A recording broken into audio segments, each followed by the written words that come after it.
दोस्तों, एक बार देवी सरस्वती ब्रह्मदेव के पास आकर उन्हें पूछने लगती है, हे स्वामी, आपने सृष्टि की रचना की है तथा शरीर के पृथक पृथक अंगों से अनेक आर्षि मुनियों को प्रकट किया है तथा अनेक सुंदर सुंदर अप्सराओं, गंधर्व तथा देवताओं को भी प्रकट किया है।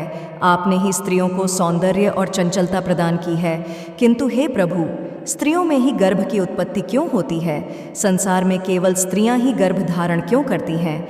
इसके पीछे क्या कारण है? यह कष्ट केवल स्त्रियों को ही क्यों सहन करना पड़ता है?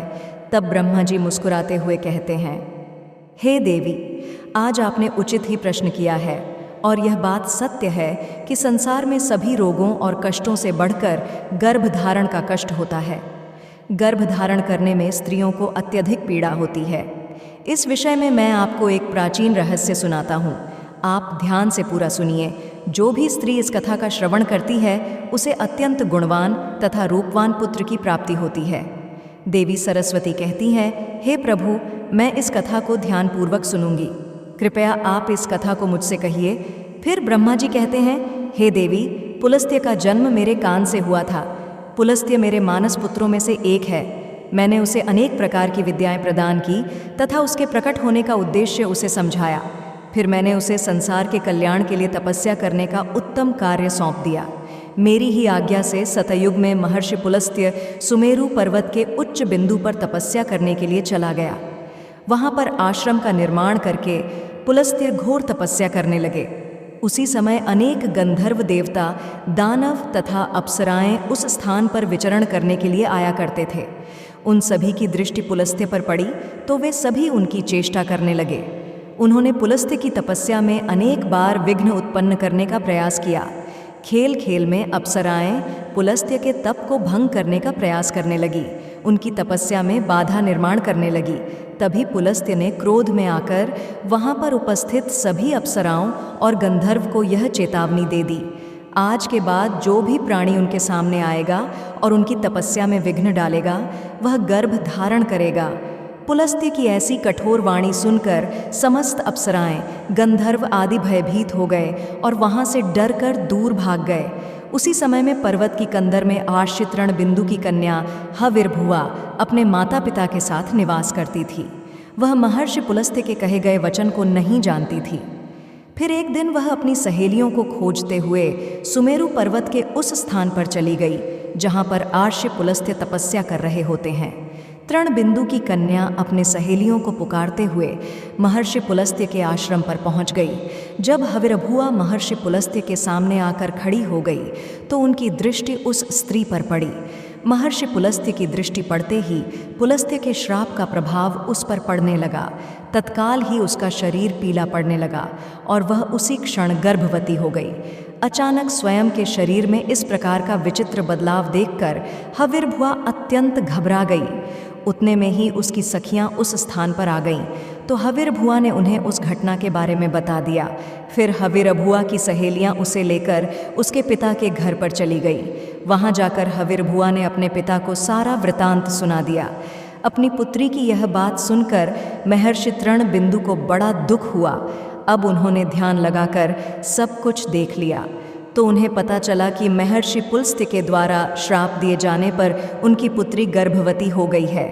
इससे वे अत्यंत दुखी हो गए और तुरंत ही अपनी कन्या को साथ में लेकर वे सुमेरु पर्वत पर चले गए। वहाँ पर उन्होंने महर्षि पुलस्त्य को देखकर उन्हें नमस्कार किया और क्षमा याचना करने लगे। आर्षि तृणबिंदु कहने लगे, हे महर्षि, आप तो साक्षात ब्रह्मा जी के मानस पुत्र हैं। सारे संसार में आपकी कीर्ति है। आप परम दयालु और परम कृपालु हैं। आज मेरी पुत्री के द्वारा अनजाने में ही अपराध हुआ है। वह आपके द्वारा कहे गए कथन से अनजान थी। आप ही के श्राप के कारण आज मेरी पुत्री गर्भवती हो गई है। यह संसार की पहली स्त्री है जो गर्भवती बनी है। इसीलिए हे मुनिवर, अब मेरी पुत्री से कौन विवाह करेगा? इसे तो कलंक लग जाएगा।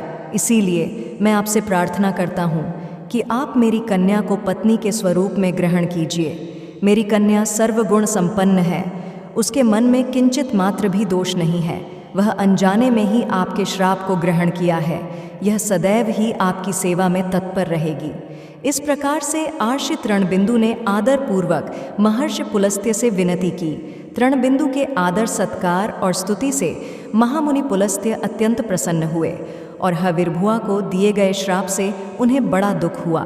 फिर उन्होंने आर्षि तृणबिंदु को आश्वासन देते हुए कहा, हे मुनिवर, मैं आपकी स्तुति से अत्यंत प्रसन्न हूँ। मेरे ही के कारण तुम्हारी कन्या गर्भवती हुई है, इसीलिए मैं तुम्हारी कन्या को मेरी पत्नी के रूप में स्वीकार करता हूँ। इसीलिए तुम अब चिंता न करो। इस प्रकार से महर्षि पुलस्त्य ने आर्षि तृणबिंदु की कन्या हविर्भुआ को पत्नी के रूप में स्वीकार किया।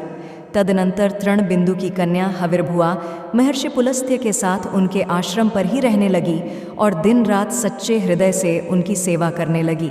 महर्षि पुलस्त्य भी देवी हविर्भुआ की निस्वार्थ सेवा, पतिव्रता, धर्म और भक्ति से अत्यंत प्रसन्न हुए और उनसे कहा, हे देवी, मैं तुम्हारी सेवा और भक्ति से अत्यंत प्रसन्न हूँ, इसीलिए मैं तुम्हें मेरे ही समान पुत्र की प्राप्ति होने का वरदान देता हूँ।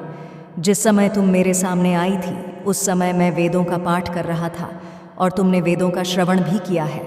इसीलिए तुम्हारा पुत्र चारों वेदों में पारंगत होगा और समस्त संसार को वेदों का ज्ञान प्रदान करेगा। तुम्हारा यह पुत्र सारे संसार में विश्रवा के नाम से प्रसिद्ध होगा। फिर कुछ समय के उपरांत देवी हविर्भुआ ने एक अत्यंत गुणवान पुत्र को जन्म दिया। महर्षि पुलस्त्य के कथन अनुसार उस पुत्र का नाम विश्रवा रखा गया।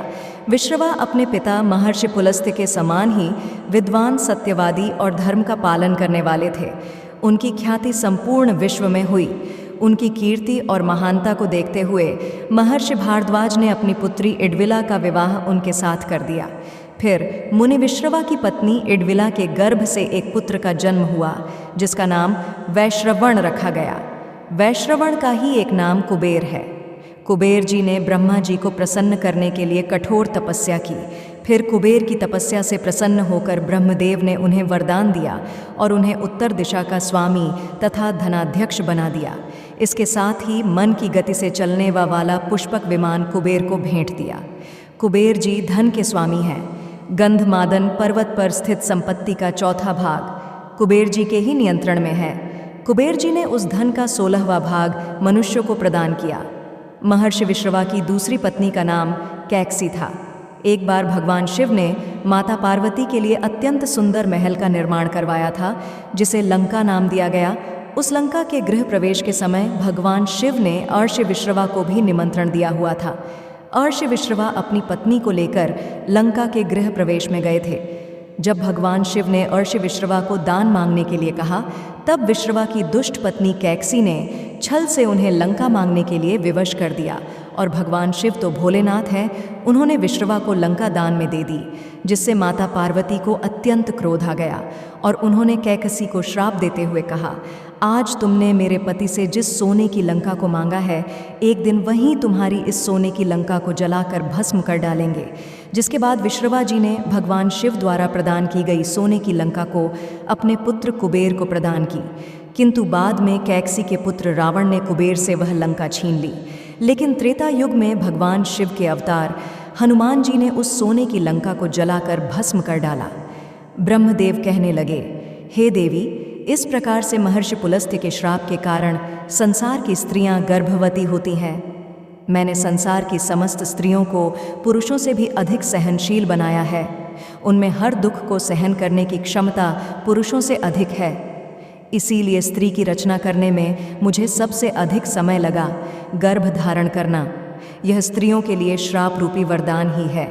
मैंने स्त्रियों के अंदर ममता और प्रेम का भाव डाल दिया, जिससे स्त्रियां अपने बालक का लालन पालन कर सके। इस संसार में स्त्रियों की तुलना किसी से नहीं की जा सकती। स्त्रियां ही इस संसार की आधार है, इसीलिए इस संसार की सर्वश्रेष्ठ रचना स्त्री को ही कहा गया है। तो दोस्तों, इस प्रकार से महर्षि पुलस्त्य के श्राप के कारण ही संसार की स्त्रियां गर्भवती होती हैं। आपको यह कथा कैसी लगी, कमेंट करके अवश्य बताएं। जानकारी अच्छी लगी तो वीडियो को लाइक ज़रूर करें। कमेंट में हर हर महादेव अवश्य लिखें। साथ ही चैनल को सब्सक्राइब करना ना भूलें।